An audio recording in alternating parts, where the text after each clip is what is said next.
Assalamualaikum warahmatullahi wabarakatuh. Selamat jumpa dan semoga semuanya dalam keadaan baik, sehat walafiat, tidak kurang sesuatu apapun. Amin amin ya rabbal alamin. Pada kesempatan kali ini kita akan membahas sebuah isu penting terkait status dan legalitas proyek PIK 2 bersama Ustadz Haji Munarman. Ada banyak pertanyaan yang muncul mengenai apakah proyek ini termasuk dalam proyek strategis nasional atau murni proyek swasta. Dan kita juga akan menyoroti berbagai aspek hukum, hak rakyat atas tanah, serta dugaan penyelundupan hukum dan pemalsuan dokumen yang terjadi. Paparan ini tentu saja bertujuan untuk memberikan pemahaman yang lebih jelas kepada masyarakat agar mereka mengetahui hak-haknya serta memahami dampak dari proyek ini terhadap lingkungan, sosial, dan hukum. Mari kita simak bersama-sama dengan seksama video berikut ini. Saya langsung saja ke masalah PIK ini ya. Jadi di PIK itu ada kondisi, jadi perlu di-clearkan dulu ya. Ini baru berapa hari yang lalu Erlangga Hertanto, Menteri Koordinator Perekonomian, itu menyatakan PIK 2 bukan PSN. Itu ada pernyataan resminya. Nah, karena PIK 2 itu bukan PSN, itu berarti PIK 2 itu proyek swasta. Karena dia proyek swasta berarti harus pelepasan hak rakyatnya itu harus berdasarkan kesepakatan. Tidak boleh uangnya diancam. Kalau ada orang yang tidak mau melepaskan tanahnya, itu diancam nanti tanahnya, uangnya dititipkan di pengadilan dengan konsinyasi. Itu bisa, karena dia proyek swasta jatuhnya. Kalau dia proyeknya pemerintah, itu memang uangnya dititipkan di pengadilan. Ya, rakyat banyak yang menyerahkan, ketakutan uangnya di pengadilan dititipkan. Nah, sekarang Erlangga sudah ngomong ada penyelundupan hukum. PIK 2 itu bukan PSN.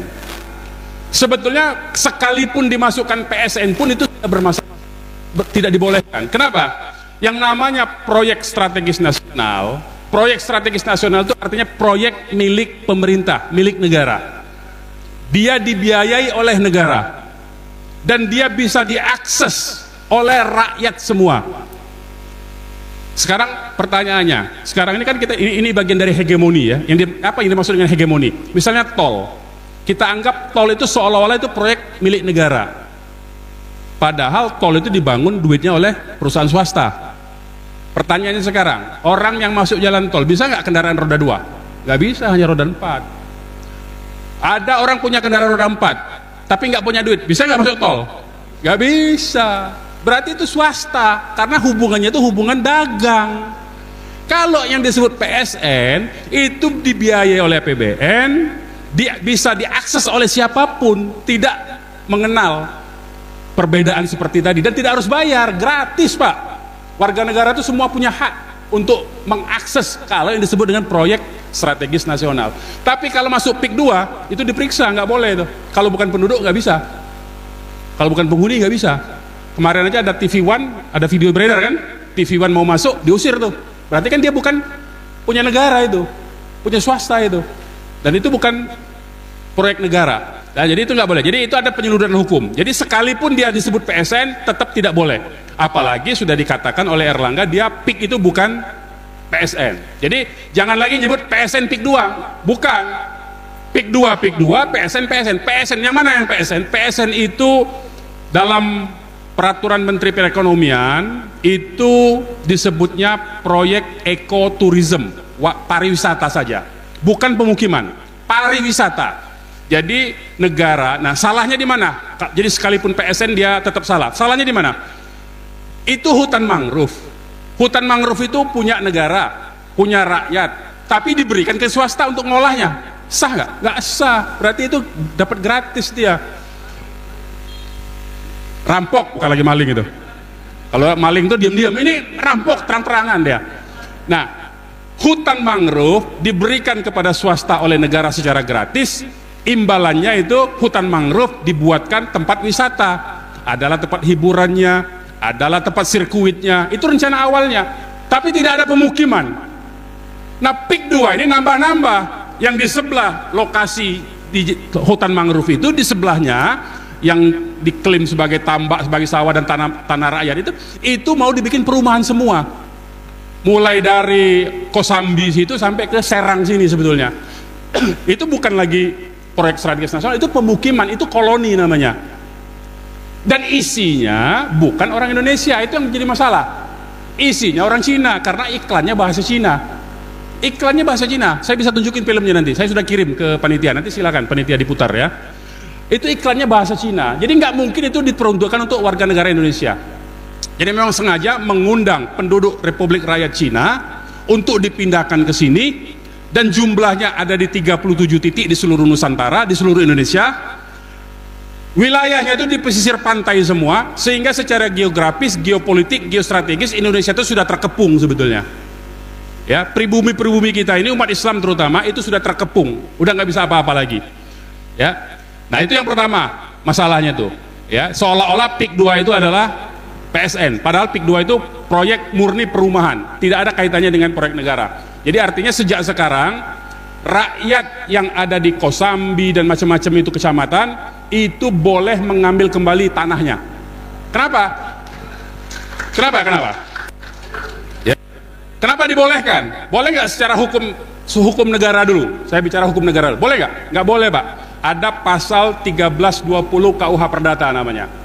Pasal 1320, kalau perjanjian antara dua belah pihak tidak saling bersepakat, artinya ada keterpaksaan, maka perjanjian itu batal demi hukum. Silakan dicek ya. Artinya apa? Kalau rakyat yang selama ini terpaksa ditakut-takuti bahwa ini PSN, kalau tidak terima ganti rugi akan dipaksa lewat pengadilan, itu berarti kan tidak sah. Dia tidak ridho tuh. Berarti itu batal demi hukum. Berarti dia boleh ngambil kembali itu tanahnya. Loh, duit yang sudah diterima, ya angus lah, salah sendiri. Ya, jadi uangnya nggak usah dikembaliin, salah sendiri dia udah nipu kok. Jadi rakyat jangan ditakut-takuti lagi untuk mengembalikan uang itu. Ambil aja uangnya, udah sah itu. Tanahnya tanah dia kembali, uangnya uang dia kembali. Apalagi secara syariat Islam, ini kayak ada, kalau tidak ridho dalam jual beli, menyembunyikan informasi, ada cacat barang, batal jual belinya, kan haram itu masuk kategorinya. Nah, jadi makanya secara hukum negara maupun secara hukum syariat sah rakyat di Kosambi dan macam-macam kecamatan yang ada di sana sampai sekarang itu mengambil kembali tanahnya. Itu harus dibilangkan itu. Ya. Jangan takut sama rakyat, bilangin, ambil lagi itu tanahnya.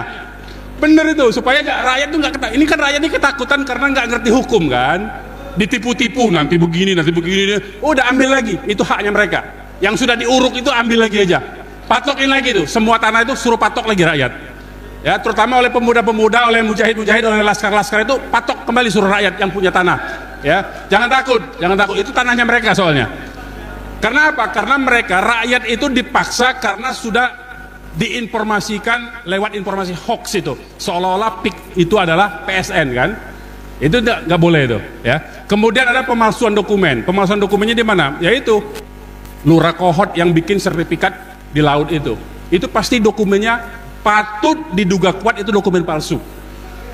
Karena ada teknologi, ya, ada teknologi sekarang baru 2 hari yang lalu di TV One keluar, ahli pencitraan satelit geospasial namanya, itu mencitra satelit wilayah yang dikatanya itu sawah dan tambak, nggak pernah itu jadi daratan. Sejak dari dulu sudah lautan itu, Pak.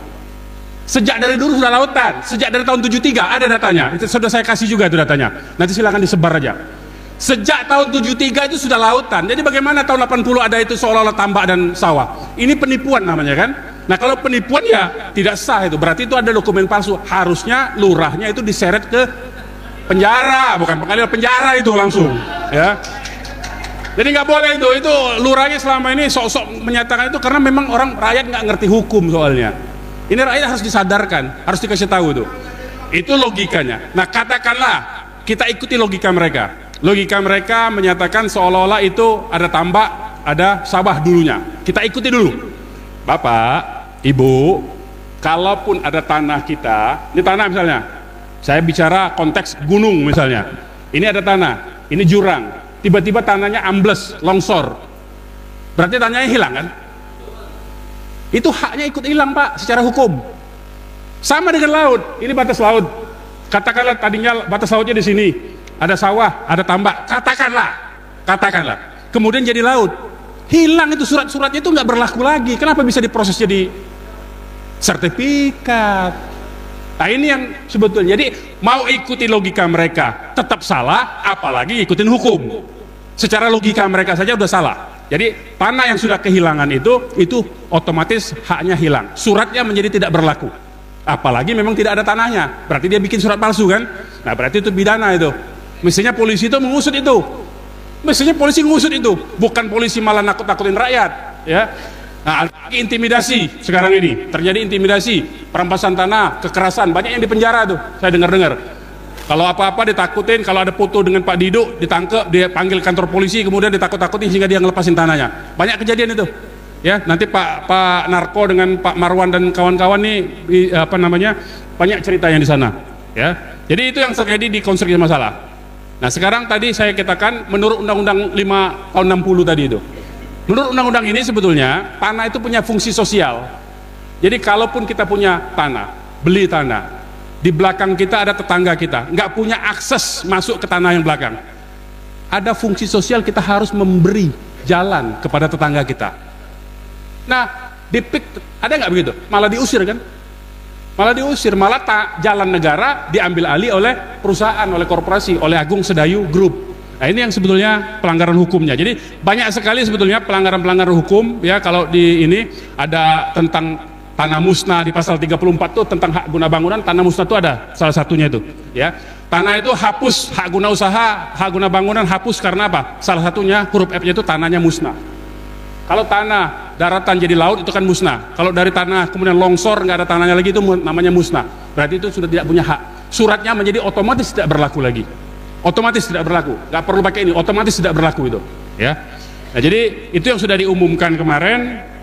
Jadi saya kira kalau untuk Rempang itu tanah terlantar. Jadi kalau di bedanya di kasus Rempang, kalau di PIK ini tanahnya jadi laut, ya katakanlah begitu. Atau memang tidak ada tanah yang laut diklaim sebagai tanah. Tapi kalau di Rempang itu negara katanya, ini pun katanya, pernah memberikan HGB kepada perusahaan di tahun 2004.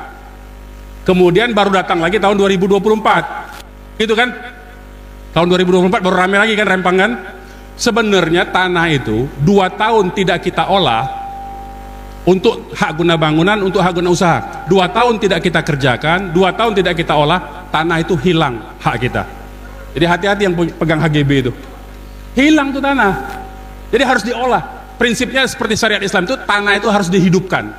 Nggak boleh tanah itu ditelantarkan. Tanah itu harus dihidupkan, diproduksi. Apakah itu peternakan, apa itu pondok pesantren, apa itu ada kebun, harus diusahakan. Ya, tidak boleh tanah disimpan. Nggak boleh. Nah itu sama undang-undang pokok agraria itu begitu juga. Jadi dia mengambil prinsip dari syariat Islam juga sebetulnya.